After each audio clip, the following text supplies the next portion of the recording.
Dear Jenny, this is quite a weird letter, I'm sure, but I needed to get some advice somewhere. I was introduced to your advice column and couldn't help sending in a letter myself. With this, I hope to find some guidance to an odd situation. There's this library in my town. It's quiet in the library because there's a strict rule about noise. There's a very good reason why, and it's not just because of courtesy. Not many people know this reason, but then again, it's just common knowledge to keep the noise down when inside such a place. Why would there be a need to know any reason beyond that? I've been visiting the library ever since I was a kid. My mom would always take me there and let me read from the countless books on the shelves for a bit, while she went off and did some work in the computer lab. We didn't have much to our name, so the library became my sanctuary of sorts, my entertainment, my source of knowledge, and my home, in a way. Still, even back then, there was a big rule about being quiet in the library. Nothing went above a whisper. Music was kept to a bare minimum. I liked it. It was peaceful. I was ignorant as to why for the longest time. I'm now 30, and the library still stands. Shocking, right? With the internet as it is nowadays, you could find anything you want from the comfort of your home. Still, there was something about the library that kept me coming back. I haven't stopped my visits. I would go once every other day, take a book from the shelves, and just read in silence. There was no need for me to make noise while I perused the words across a work of fiction or absorbed the knowledge of a non-fiction title that caught my attention. Perfect bliss and ignorance. Because of today's society, only a handful of people frequented the building, so the rule of noise was never in question.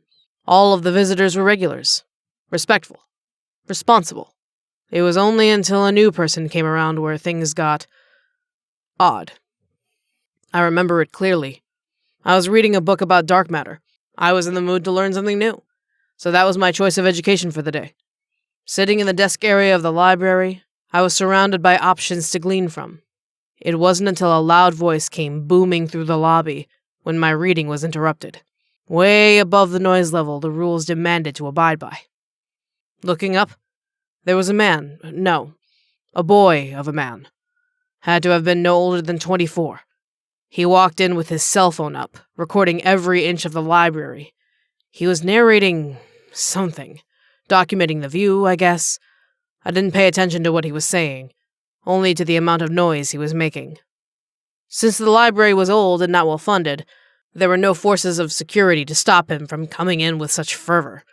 The librarians at the lobby desk tried to shush him, but he just ignored them and continued talking for his phone camera, as if he was the only one in the building and the rest of us didn't exist.